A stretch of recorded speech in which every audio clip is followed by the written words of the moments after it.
Welcome, people of the World Wide Web. So this is Chris from Cypher Sigma Screen Time, and this is my channel. Obviously, you've joined me at the weekend at movie reviews. So the thumbnail kind of gives away what we are covering. So yes, this is the new movie released of Finding Emily. So if you're new to this channel, obviously every weekend I come out with movie reviews.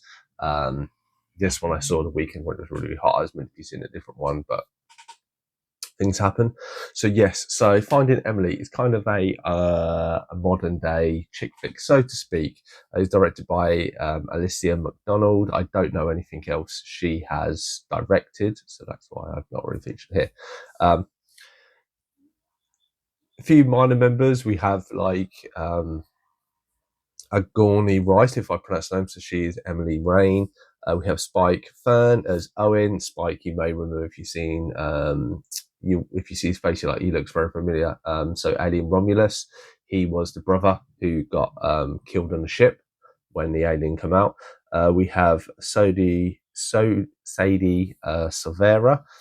She is Fairy Emily. You'll understand why there's those characters referenced Emily in this film. You have Amber Grappy as Rhea. She's the friend of Spike. And then you have a few other people, and then like a few celebrities as Minnie Driver as the Dean, and Phil Wang as kind of this pervy engineering guy. So essentially, if you haven't seen the trailer, you don't know what it's about. This is essentially the character of Owen. He works as a sound engineer at a university. On one night where he is working, he comes across this girl dressed as a fairy. They kind of have this meeting. They have a little bit of dance, and Owen feels like there's a connection. He asks for her number. She puts the number into his phone, and then the next day when he's at home with his brother and probably sister-in-law, that relationship isn't clearly defined, he goes to text it and realizes there's a number missing, and then it's the whole thing of, has he been duped? And he basically then goes searching for the Emilys on campus, ends up meeting Emily Rain, who's a student there who's doing like a thesis, because this is her final year, and basically ends up using Owen as the thesis. Nothing after the credits or anything, so you don't need to worry about that. It's an hour and 51 minutes long, and I did quite enjoy this movie. So spoiler warning is up, and we shall get into it. So as I said, we start off with Owen in the club. He's a sound engineer. Phil Wang is kind of his manager. He's telling him off because obviously the sound keeps going high. There's a decibel bar behind, a decibel kind of reading behind the bar, and he has his occasion. In between that, he kind of bumps into this fairy Emily in the toilets as he goes in the male ones, and her and a friend are in there. Everything would be explained. He kind of has this connection with her, and as she leaves, he goes like, "What's your name?" And she's like, "Emily." You kind of between all the distorted sound, and then he goes, "Can I have your number?" She writes it in his phone, goes off. Obviously, the next day, his brother kind of teases him. And he decides to send a message, and it doesn't come through. He is then a bit like, "Oh, I kind of had a connection. What do you do?" Turns up at like the administration says, "I'm looking for this girl called Emily, blah blah blah." And she's like, "What's the last name? I don't know. What did she study? Don't know." He doesn't know anything about it. Just a chance encounter at her pub. One of the guys in the queue behind her, when the receptionist basically tells she's going to call the police, he says, "Oh, it sounds a little bit like Emily Rain. She's in psychology if you want to go over there." So he goes in there, knocks on the door. The professor comes in. He basically makes an excuse that he's there to give her a message from her dad. She comes out. She's like, "Well, what's the message?" And he's like, "Yeah, you can't. He's all right. He's all right. He's having car problems. So he just wanted to let you know." And she's like, "Well, does he want to explain where he's been for like the past 20 years and everything else and stuff like this?" So it's kind of a fun little interaction with it. He kind of goes, okay, sorry, yeah, I'm just looking for this Emily, and I didn't know, and you were the first kind of name that's come up, so I thought I'd try you. He walks off. You then kind of get to see a little bit of Emily and realise that she has this thesis, and she's very sceptical about love and everything else, and that basically then kind of she has this epiphany that basically this guy could be a good reference for her. So then she has kind of a chance meeting with him where he's putting up posters and stuff like this, and she kind of as the movie goes on, as you learn, like she's talking to a professor, and basically she wants to kind of study him, but she has to do it in kind of a non-conscious way. She can't influence him, even though she kind of ends up doing. And yeah, it's just him searching for this Emily. she manages to give him a list of all the emails to people on campus of all the Emilys. So he sends what he believes to be a message to all the Emilys, ends up putting them on the group chat list, is showing them on. And there's really good visual work of where he's walking around his house. He's like, all these Emilys are messaging me, but they're actually in his house and stuff like this. And there's a few little bits like this that I thought were very, very cleverly done and captured on film. And it's not something that you would necessarily see. You know, sometimes you have comments, but have his whole house full of them, and then like he's got them, and then when he shuts his laptop, they all disappear. And a few, I was like, hats off to the director. I thought she did an amazing job of throwing little bits in like that, especially kind of a modern romance in a modern world and everything we have, and trying to make it as hard, because even though we have the internet, of why there are restrictions specifically for this lad. So yeah, as thing goes on, he doesn't get the Emily. He goes on a radio station and stuff like this, where to show who he was, because everybody kind of thinks these Emilys all kind of have this kind of group together and believe that their rights have been like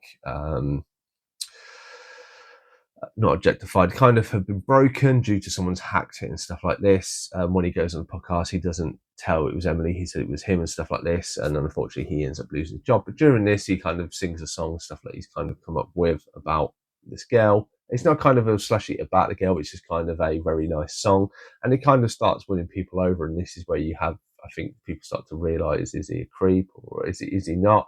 And you kind of have, when he presents himself, I think people start to realise he's not quite as a creep as he is.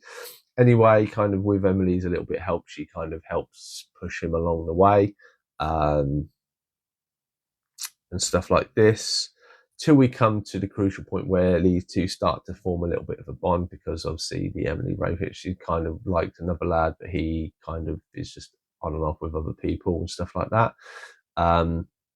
And this is kind of affecting her thesis, and she's always like the 11th hour, always does it at the last time.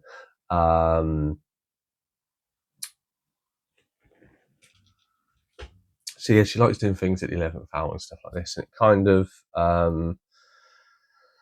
after the 2 weeks after they kind of started to form a bond, he actually gets a message from the real Emily, or as we find it, it's Amelie, and he misheard her name. If you've watching this film and you know anything, as soon as she says her name and how the sound is cut out, I kind of thought it was a different name, and it explained. Anyway, so she had, because it became a big thing, she's really kind of skeptical, and that's why she's taken so long to reach out to him. When she does reach out to him, obviously they kind of have a meet up. This is where Emily kind of feels a little downhearted, because she's there. She has to go to her end of Lieber's ball and stuff like this. And then you kind of have this night, and it's really interesting of how factual they do it, of obviously how a big thing this has all come, and the fact that this Emily doesn't really like, he gets a bit bombarded by a load of Emilys in the pub. They get away, and you kind of think that these two that had a really nice time on a dance floor, when they've actually had a date in person, you notice there isn't a connection there, that they are very different people. It just, what they found funny on the evening, obviously once you kind of take it a step further in a social event with just the two of them, it just, it isn't clicking, and that's pretty obvious. I quite like that they did that, not, you know, and you could tell that the girl was overwhelmed and stuff like this of somebody making a big thing, even though she has come to see him. You can tell that just that's it, you know, and it ends with her like seeing you around. When they're at the pub, Emily kind of has this epiphany to go and say something, sees him at the pub, and she obviously goes off. Like most chick flick films, Owen, he has, after the date, realises that he likes Emily, goes back to her house, tries to break in, and her friends and a boyfriend are there, who recognises him because he's trying to climb a drain pipe, says, "Oh, come in," you know, blah, blah, blah. And he's like, "Can I use your toilet?" And you know where this is going. He goes to use the toilet, sees a room, walks in and sees that basically she's got this massive montage of everything she's been doing and recordings. And this is where he sees that he's kind of been used. Well, that's how he would feel. He has a few personal stuff going on as well, but I'm not going to go into that. He walks away from Emily, and then kind of she's very upset and down. And there's kind of Owen's brother sells the house, and they're moving away, and this is stuff like this. She's trying to get involved with it, him and his friends, and none of them says that, you know, you've ruined it and stuff like this. And then it all kind of comes a little bit to a head of, she's, you know, they're like grand gestures and stuff like this. So she decides to go on the radio show and basically say, you know, look, it's my fault. I'm the one that did it. I'm the one that set this up. I'm not the real Emily. Doesn't reveal that it's Emily, which I thought was very nice as well. And basically just says, look, we're trying to help him, but unfortunately I've hurt him in a way and I want to make it up. I've got my thesis tomorrow. Final conclusion, would you like to? And then she's kind of really nervous. Loads of people start turning up as she's presenting, and her professor, who's a bit of a knob, to put it very subtly, basically says, you don't want to, you see you're nervous, don't want to throw this all away for love. Anyway, she kind of does a presentation and just says, like, this was about Owen, this was what the plan was. Actually, it turned into something else. My beliefs, what I started this, weren't what they are now. I do actually believe in love and the evolution of it, and because I've started to fall for him, and kind of my thesis was about him, but it's now about me.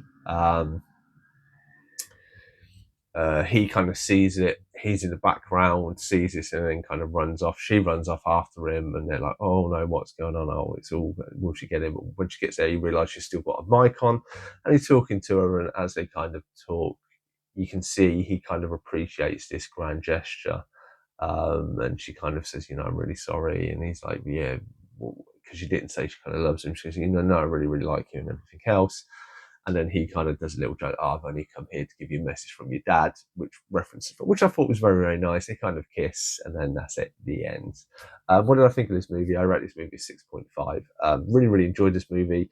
I think this will sit in my top 10 at this time. It's nice. We don't really get a lot of common chick flick movies. Obviously, you did have the Sydney Sweeney one and that with Glenn Powell, which I really like, and I think this is a little bit of a lost art. Sometimes it's really nice just to have a love story. Sometimes kind of what's going to happen. The enjoyment of it is actually living the journey. So like this movie, when you kind of understand he's looking for Emily, who Emily is, but he's come across this other girl who's kind of going to use him, but they're going to have a connection. That from the beginning. They throw a few twists and turns in there, but as I say, but you enjoy just the journey of these two. And I say, I've only seen the guy who played Owen in Romulus, and I didn't really like him in Romulus, but I thought he was really, really good in this. I thought he was a good pair, and it's set in Manchester, which is something that you don't really, a setting that we've not really seen too much in movies, specifically in romantic comedies and stuff like this. I say little nuances that the director put in the whole point that you've got all these Emilys and talking about him, and there's different, and they add influences, but it was nice to have influences there, but actually in a valid point. And all it is that he's done this, he's started to become a bit popular online, and because obviously this is a hot topic and social media, and that they're chiming in, and they're mostly the social media is from the Emilys that are on this list that he emails and kind of CCs them in. And I thought that was very good.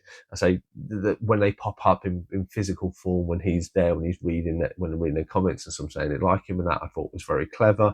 There's a brilliant bit where he goes on the radio show, and there's this guy, and he's like, what the hell is this? Why is this about? And he's kind of like, I feel like the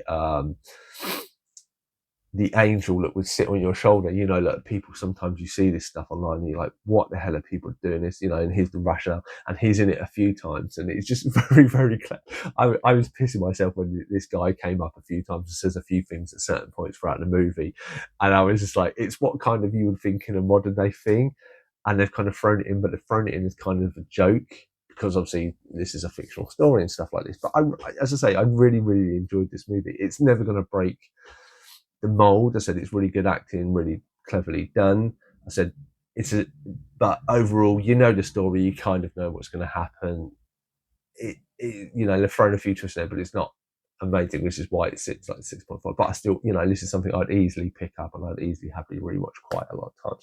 But have you seen Finding Emily? What are your thoughts and feelings? Let me know in the comments down below. I've been Chris from Screen Time, and I'll definitely see you in the next one.